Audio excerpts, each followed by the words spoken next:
백화점 서초동에 있는 게 무너졌습니다. 사망자가 502명, 6.25 전쟁 이후에 가장 많은 인명피해로 아직 기록이 안 깨지고 있습니다. 세월호 이태원 참사보다 더 많은 희생자가 여기서 나왔어요. 실종은 6명 시신을 못 찾았습니다. 아직까지. 그리고 재산 피해는 당시 2,700억 원, 그리고 구조를 하기 위해서 투입된 소방대원이며 경찰이며 인력이 68,600명, 동원한 장비는 크레인 덤프 트럭이 2,400대. 95년 6월에 저는 이 근처 방배동에서 살고 있었습니다. 저하고 연락이 안 된 부모님이 혹시 제가 삼풍백화점에 갔을까 봐 전화를 그렇게 돌리고 또 전화를 안 받는다고 저희 어머니가 사색이 됐던 기억이 아직도 있습니다. 대부분의 우리 어린이들, 청소년은 태어나기 전입니다. 1995년이면 28년 전이니까요. 또 하나의 영상 보겠습니다.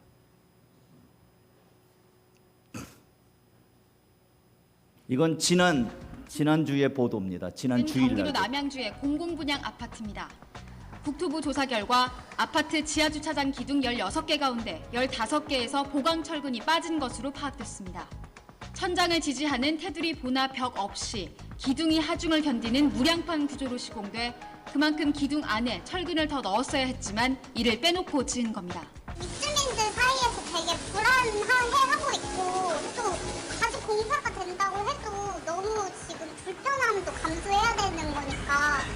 지난 4월 GS건설이 시공하던 인천 검단의 아파트에서 지하주차장이 붕괴되자 국토부는 LH가 발주한 아파트 가운데 같은 무량판 구조인 91개 단지를 조사했고 남양주 아파트를 포함해 15개 단지에서 전단 보강 등 부족이 확인됐습니다. 10곳은 설계 단계부터 보강 철근이 반영되지 않았고 5곳은 설계에 있는 철근이 실제 시공되지 않았습니다. 문제가 된 단지 중 5개 단지는 이미 입주를 마쳤습니다. 예, 불 켜주세요. 삼풍백화 문제가 된 데를 이미 입주를 마쳤답니다. 그럼 그 사람들 얼마나 불안할까요? 인천 검단 아파트 주차장 붕괴는 2023년 4월 29일 날 다행히 사망자는 없었습니다. 아직 입주하기 전에 공사 중이니까. 그런데 이 일로 한국건설에 대한 이미지가 실추가 되었고 GS건설사가 공사를 했는데 전면 재시공하기로 했습니다. 다 헐고.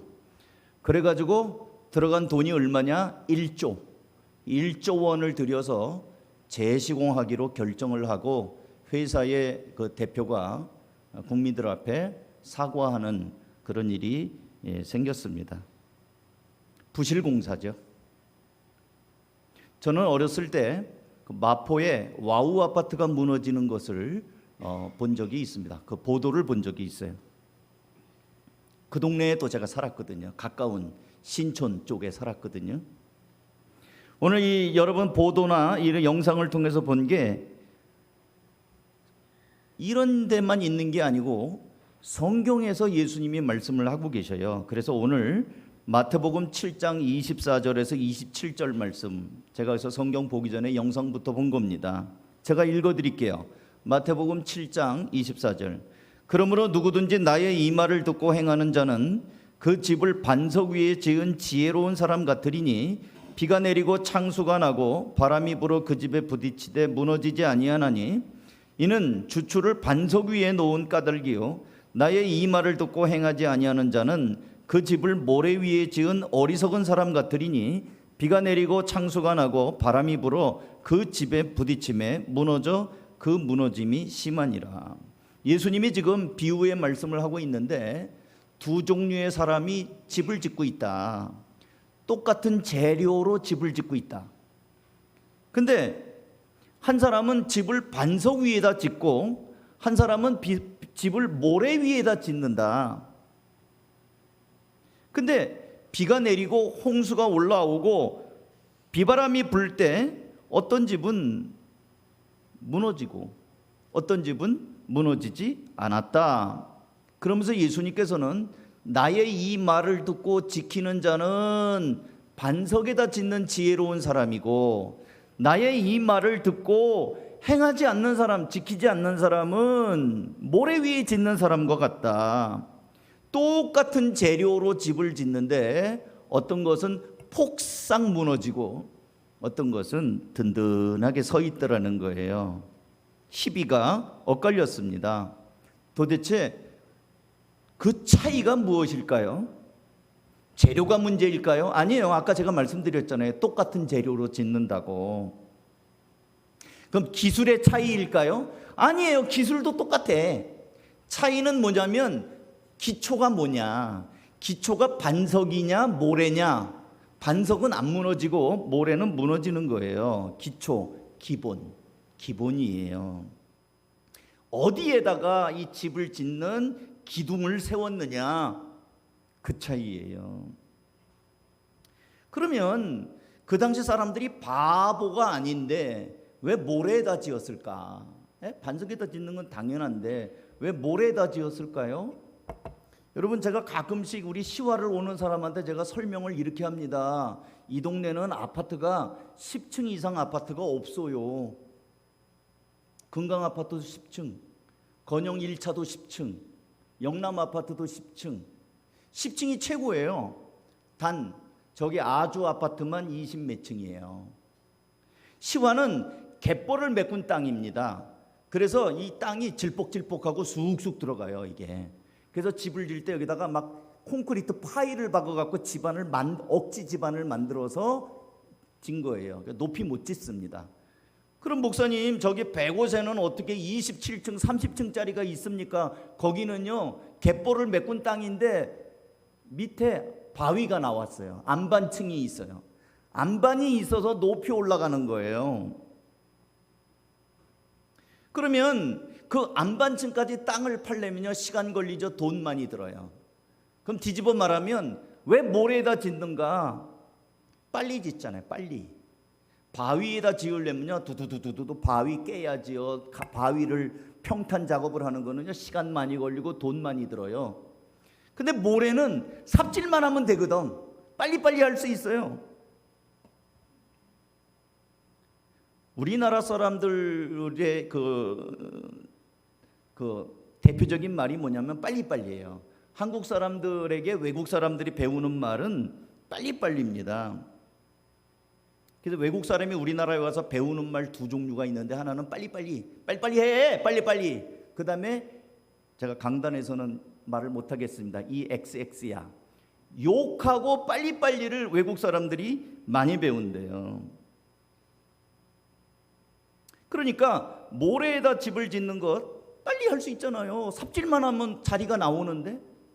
여러분, 우리나라가 경부고속도로를 얼마 만에 만들었는지 알아요? 기네스북에 올랐는데.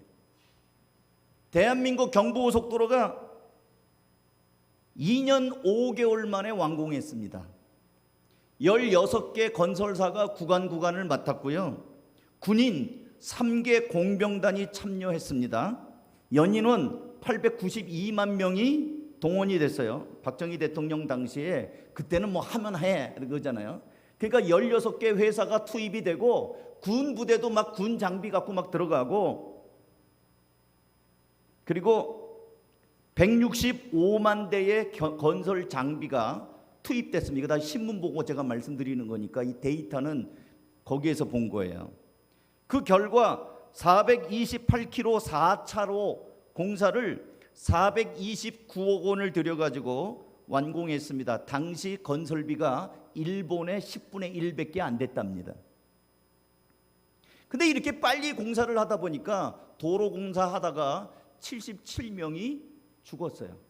뭐 발파 작업하다 죽든지 뭐하다 죽든지. 경부고속도로 만드느라고 77명이 죽었어요. 그 영화가 나왔대요. 77인의 영웅들.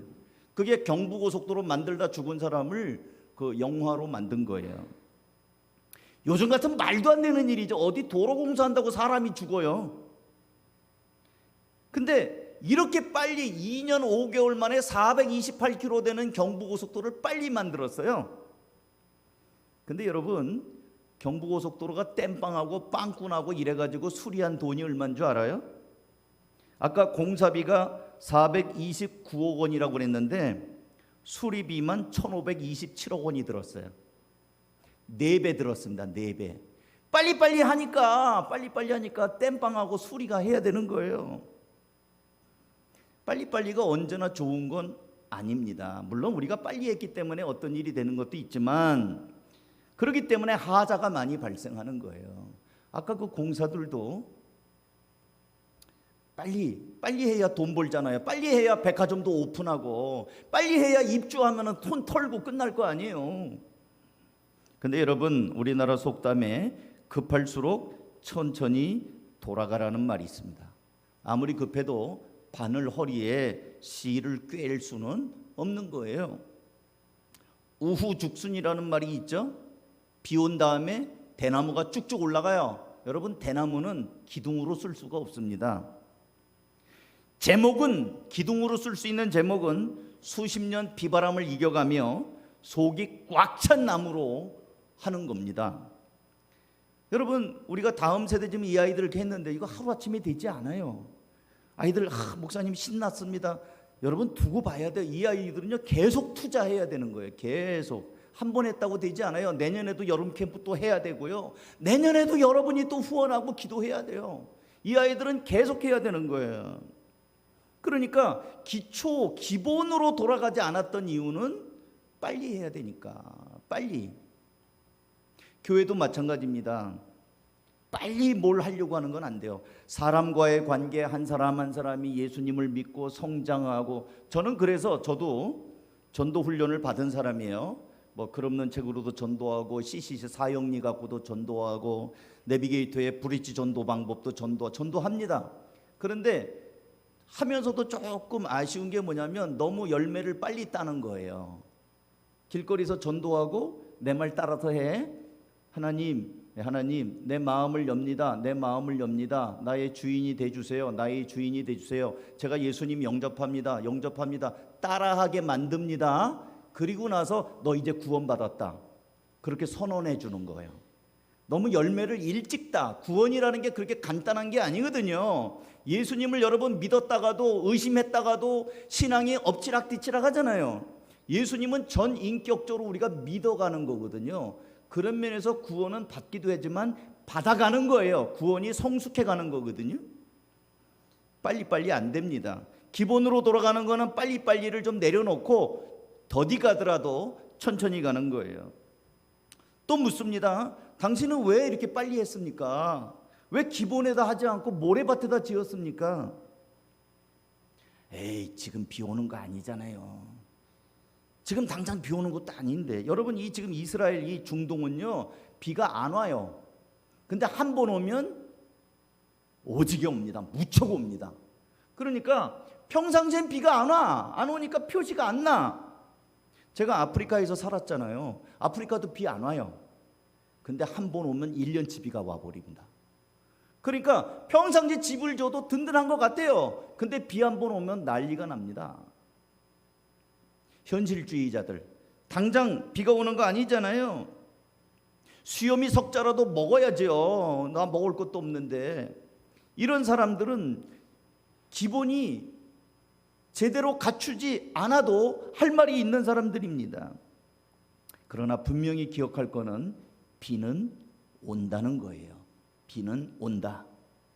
홍수도 날 것이고 비바람도 불어칠 것이다. 그때는요, 모래 위 지은 사람은 공사비 얼마가 아니라 다 무너지면 다시 시작해야 돼요. 아까 얘기했잖아요. GS 주차장 지붕만 무너졌죠. 그런데 검색해가지고 아니다, 지은 아파트까지 다 때려부시고 1조를 들여서 다시 짓는 거예요. 망했어요. 그 신문을 보니까 GS 회사의 건설사의 그 자산이 1조가 안 돼요. 그러니까 자기 회사 통 털어가지고 아파트 다시 짓는 거예요. 진작에 좀 잘하지, 철근 좀 제대로 넣지. 이게 무슨 망신입니까? 회사가 망하기 직전까지 간 거예요. 약삭 바른 것 같았는데 헛똑똑이라. 여러분, 기본에 충실하지 않으면요, 당장 비가 안 오는 것 같아도 비는 온다. 그러면 다시 시작해야 돼요. 그 인테리어 하는 사람들이 제일 하기 싫어하는 게 남 일하다가 만 거. 내가 처음부터 손대 갖고 하면 내가 할 텐데 하다가 도망가는 경우들이 있어요. 이 교회도 가끔씩 그런 경우, 저희 교회도 그런 경험을 했는데, 제가 경험이 없어가지고 이쪽 교회 말고 저쪽 교회에 있을 때 돈을 다 줬잖아요. 제가 고등학교 후배인데 인테리어를 좀 이렇게 견적을 몇 군데 받아서, 아유 목사님 저 고등학교 선배네요 그러면서 잘해드릴게요 그러고 시중 가격보다 한 3분의 2 정도를 부르는 거예요. 그러니까 제가 고등학교 후배고 그러니까 얼마나 또 마음에 들었겠어요. 제가 좀 뭘 몰라요. 그래서 인테리어비를 홀랑 다 줘버렸네. 몇 번 하더니 도망을 가버렸어요. 그냥 어떻게 이 공사는 예배는 못 드리고 다 인테리어 하는 사람이 도망가 버려요. 또 쓰레기는 바깥에다 다 내놓으니까, 주차장에다 이만큼 쌓아놓으니까 아파트에서 관리소장님이 자꾸 찾아와서 이거 쓰레기 어떻게 할 거냐, 이거 주차도 못하고 냄새 난다, 빨리 치워달라. 결국 쓰레기도 내 돈 내고 버리고, 그 사람은 안 오고 전화하면 전화 받지도 않고 아주 마음고생을 많이 했던 경험이 있습니다. 여러분, 공사를 처음부터 잘해야지. 제대로 안 하니까 무너지면 몇 배의 비용이 들어가는 거예요. 오늘날 얼마나 많은 사람들이 우선 괜찮으니까 꽁 잡는 게 매라는 속담처럼 사업이 성공한다면, 교회가 성장한다면, 또 어떤 일들이 잘 된다면 방법이 어쨌든 윤리적이든 비윤리적이든 돈 되는 일이면 다 달라붙어서 한단 말이죠. 그거 아니에요. 우리 성도들이 할 일이 있고 하지 말아야 될 일이 있고요. 또 한 번 생각합니다. 왜 이 사람은 뻔히 무너질 줄 알면서 왜 모래밭에다 집을 지었을까? 에이, 목사님도 남들도 다 그렇게 해요. 여러분 아까 그 보도에 나왔죠. 그 철근 빠진 데가 GS만이 아니라고 그러잖아요. 15개를 검사를 했는데 10개가 그 모양이랬잖아요. 관례래요, 관례. 관행이랍니다. 여러분 오늘 조심하세요. 이 지붕 무너질지 몰라요. 이거 지금 우리 지하, 여기 위에가 주차장이에요. 차 많이 세우면 여기 주저앉을지 몰라요. 그런데 이 교회는, 이 건물, 이 건영은 지금 30년 가까이 됐으니까, 안 무너졌으니까 괜찮을 것 같긴 해요. 남들도 다 그런다는 거예요. 남들도.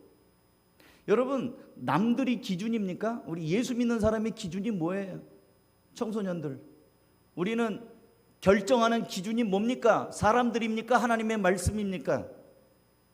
하나님의 말씀이 기준이 돼야 돼요. 다른 사람들이 그러니까 남들로 다, 저기 장로님도 그러는데 한 잔 마셔, 저기 이 장로님도 그냥 잘 마시더구만, 당신은 집사도 아니잖아, 마셔도 돼.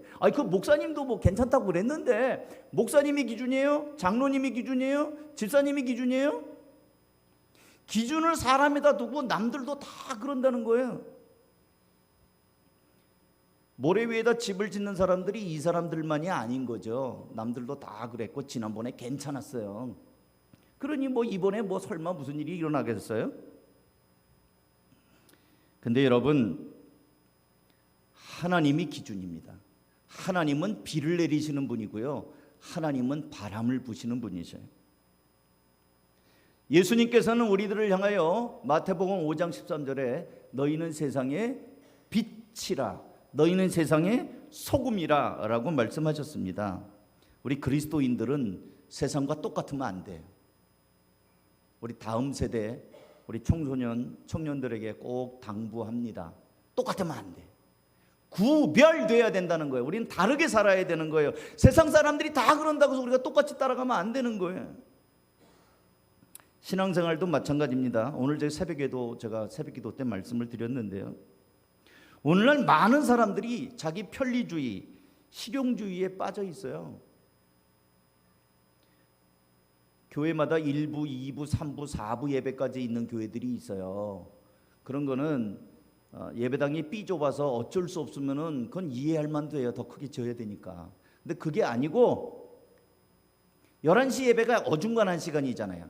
11시 예배 드리고 점심 먹으면 하루가 다 가버리는 것 같잖아요. 차라리 아침 일찍 예배를 드리든지, 저녁에 한 번 예배 드리면 내가 시간 활용을 할 수 있는데 새벽에 예배 드리고 등산 가면 되잖아요. 가게 문 열면 되잖아. 아니면 낮에 볼 일 다 보고 저녁에 예배 드리면 되잖아. 꼭 중간에 11시에 예배 드려가지고 이리 가지도 못하고 저리 지방에도 못 가게. 그래서 예배가 1부, 2부, 3부, 4부가 있어서 입맛대로 선택하는 거라고 한다면 그건 야합입니다. 이거는 아니에요. 오전 7시 예배 드리고 나는 등산 간다, 낚시 간다. 그럼 예배가 우선입니까? 낚시가 우선이고 등산이 우선입니까? 아니죠. 11조 꼭 해야 됩니까? 지난주에 우리 강 목사님이 하기 싫은 거 얘기할 때 11조 했는데요. 11조는 율법적인 거지 뭐 꼭 그걸 꼭 해야 되나? 내가 보니까 안무개 집사님도 11조 안 하더만, 누구는 11조 안 하고 그냥 감사원금으로 땡 하더구만. 꼭 해야 되나? 하나님이 언제 11조 하라고 그랬어요? 하나님이 언제 헌금 안 하면 벌 준다고 그랬습니까? 목사님이 11조 안 하면 당신들 저주받는다고 얘기했습니까? 아니거든요. 근데 참으로 희한하게도 주일 예배도 자기 마음대로, 헌금도 자기 마음대로 이러는 사람들이 불평불만은 더 많다는 거. 이상해요. 하나님 앞에서 자기의 중심이 제대로 안 되는 사람들이 말도 많고 탈도 많고 불평과 원망 것들이 많아요. 그게 오늘 무너지는 사람들의 모습입니다. 기본이 안 돼 있는 사람들이에요. 사랑하는 성도 여러분, 제가 자주 말씀을 드립니다만 죽은 물고기는 흐르는 물을 따라 썩은 냄새를 풍기면서 떠내려갑니다. 시류를 따라 떠내려가요. 죽었으니까. 근데 살아있는 물고기는 아무리 작아도 물결을 탁 거슬러 올라갑니다. 세속의 시류를 따라 적당히 살아가지 않아요. 예수 믿는 사람은요, 어린이든지 청년이든지 믿음이 있는 사람들은 중심을 딱 잡고 있습니다. 어느 날 심판의 비바람이 또 심판의 홍수가 몰아칠 것입니다. 사랑하는 성도 여러분, 그렇다고 한다면 아직 비가 내리지 않고 아직 홍수가 나지 않고 아직 바람이 불지 않았다. 내 인생에 아직 무너지지 않았다. 내가 엉망으로 사는 것 같은데 아직 무너지지 않았다. 그럼 뭘까요? 기회예요. 다시 보강할 기회. 여러분, 지금 이마트가 지금 주인이 바뀌었죠. 뭐 성담으로 바뀌었잖아요. 그 지하 주차장 보강한 거 아세요? 굉장히 오래 걸렸습니다. 지하가 약하니까 제가 보니까 지하 그 기둥 옆에다가, 나중에 한번 가보세요. 그 지하 주차장이 있는 기둥 옆에다가 구멍을 내 가지고요, 깊이 구멍을 내 갖고 철근을 다시 받고 다시 콘크리트를 부었어요. 왜냐하면 집안이 약한 데다 올리니까. 아직 안 무너졌는데 아직 여러분이 모래밭에 세운 것 같아요. 보강해야 돼요. 안 그러면 무너져요. 어떻게 보강하느냐? 빨리 구멍 파요. 다시 콘크리트 부어요. 철근 넣고 다시 이제라도 반석에 짓는 사람들은 잘했어요. 계속 든든하게 하세요. 근데 목사님, 저는 오늘 말씀 들어보니까 내가 기초를 모래밭에 놓은 것 같아요. 좀 부실한 것 같아요. 그럼 지금 다시 보강하세요. 어떻게? 이제라도 기본으로 돌아가 이제라도 말씀을 다시 붙잡으세요. 이제 8월 오늘 6일 첫째 주일이에요. 성경 내내 안 읽었습니까? 아유, 이왕 베린 몸 내년 1월 1일부터 다시 하겠습니다. 그러지 말고 지금부터 시작하세요. 지금부터 창세기부터 붙잡든지 마태복음부터 붙잡든지 말씀으로 돌아가는 것 기본입니다. 구멍 파고 철근 넣는 작업, 말씀을 묵상하는 거예요. 그리고 이제부터 한 10분이라도, 내가 하루에 10분이라도 기도하겠다. 말씀과 기도는 성도의 기본입니다. 그 다음에 예배. 이제부터라도 나는, 내가 전반기에는 예배 생활 좀 부실했는데 이제부터라도 하나님 앞에 내가 예배는 꼭 드리겠다. 그런 마음을 가지시기 바랍니다. 그리고 우선순위예요. 우선순위. 많은 사람들이 우선순위가 돈이에요. 왜 이 사람들이 빨리빨리 짓는 줄 알아요? 집 장사가 빨리 지어야 빨리 팔아먹지. 다음 공사 또 하지. 공기가 돈이에요. 똑같은 재료로 똑같은 집을 지면 빨리 짓는 사람이 한 채라도 더 지을 거 아니에요? 남들 한 채 짓는 동안에 난 세 채 지으면 그만큼 두 채 값을 더 버는 거 아니에요? 시간이 돈이니까 빨리빨리 해야 된다는 거예요. 돈의 원리. 사랑하는 성도 여러분, 여러분이 하나님보다 돈의 논리에 많이 마음이 쫓겼다. 돈 준다고 하면 나는 예배도 포기할 각오가 되어 있다.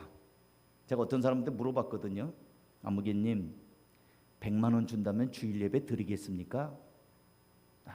처음에 10만 원 준다면 주일 예배 드리겠습니까? 그랬더니 주일 예배 드리죠. 아이, 그까지 10만 원 제가 번다고 나가겠습니까? 그러더라고요. 그래서 제가 액수를 올려봤어요. 100만 원 생기는 일이라면 주일 예배 드리겠습니까? 했더니 살짝 음성이 떨리더라고요.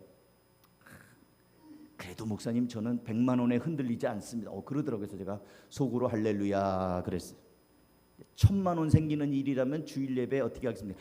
목사님, 무슨 말씀을 걸어서 나 당장 가가지고 1000만 원 벌어서 11조 10에 2조 하겠대. 그러면 이 사람은 1000만 원에 흔들려 버린 거예요. 우리 청년들 알바, 제발 좀 목사님한테, 목사님 제가 알바 때문에 당분간 주일 못 나올 것 같습니다, 이딴 소리 하지 마요. 나보고 어떡하라고. 그래, 잘했다, 너 당분간 알바하느라고 교회 못 나오는구나, 내가 축복하면 그럴 것 같아요? 어디서 그렇게 배웠어요? 우리 옛날에는 직장, 주일 성수하는 직장 다니기 위하여 월급 적게 받더라도 그거 놓고 기도하지 않았어요? 근데 이제는 그런 것도 없어요. 아유, 요즘 같은 때 알바가 없는데 알바가 생긴 게 얼마예요? 11,000원 준다고 그러는데 2,000원 더 줍니다. 얼른 가지. 믿음이 2,000원짜리로 왔다 갔다 해요. 그래서는 안 된다는 거예요. 이게 기본이 안 되는 거예요. 이제부터라도 우선순위를 바꾸는 겁니다. 돈 따라 살던 마음 이제는 바꾸는 거예요. 지금부터. 부실하다면 지금부터. 말씀 다시 지금부터. 기도 생활 길게 할 거 없어요. 여태까지 안 하던 사람이 1시간씩 하라고 그러면 하겠어요? 10분, 하루에 10분이라도 내가 교회를 위해서, 가족을 위해서, 내가 맡은 또 누구 아이들 목장 식구들 위해서 10분 기도하는 거 시작하는 거예요. 그리고 내가 돈 때문에 너무 마음이 갈팡질팡했다고 한다면 내가 돈보다 너희가 하나님과 재물을 겸하여 섬길 수 없다고 했으니 이제부터 내가 하나님께로 내가 중심을 잡겠다. 그러면요, 그런 사람에게 돈 주셔요. 돈을 따라가는 사람한테는 입에서 단내가 나고 쫓아가도 돈 안 붙어. 근데 내가 하나님 편의 손자로 살겠습니다. 그러면 하나님이 그 중심을 보시고 돈도 주신단 말이에요. 이게 역설의 진리예요. 중심을 다시 한번 잡고 기본을 회복하는 성도들이 될 수 있기를 주님의 이름으로 축원합니다. 기도하겠습니다. 하나님 아버지,